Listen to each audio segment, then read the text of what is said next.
आहे? काय विचारलंय आपल्याला की 1 ते 100 मध्ये येणारे अंक. आता आपल्याला बघायचे वरती लिहिलेले आहेत अंक आणि ते किती वेळा येतात हे आपल्याला शोधायचं आहे. अंक लिहिले बघा 0 पासून 9 पर्यंत. पण ते किती वेळा येणार आहेत हे आपल्याला शोधायचं आहे. शोधायचं मग आधी मला सांगा की 0 हा अंक किती वेळा येईल 1 ते 100 मध्ये? Very good. त्याच्यानंतर 1 हा अंक 1 ते 100 मध्ये किती वेळा येईल? छान. त्यानंतर 2 हा अंक 1 ते 100 मध्ये हे बघा एक गोष्ट लक्षात ठेवायची 0 11 वेळा येतो, 1 21 वेळा येतो आणि 2 पासून 9 पर्यंत ज्या अंक आहेत ते किती वेळा येतील? 30 वेळा. किती वेळा लिहू? 30.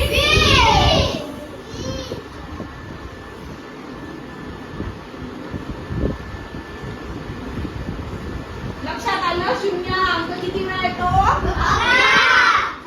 1 हा अंक 21 आणि 2 पासून 9 पर्यंतचे हे अंक किती वेळा येतात?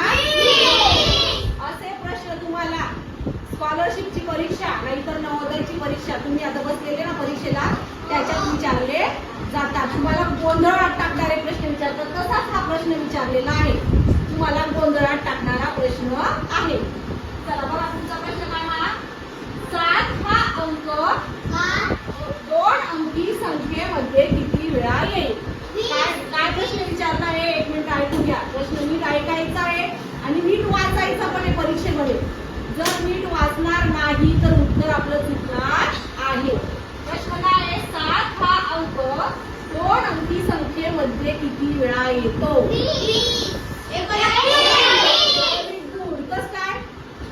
काय प्रश्न आहे तो?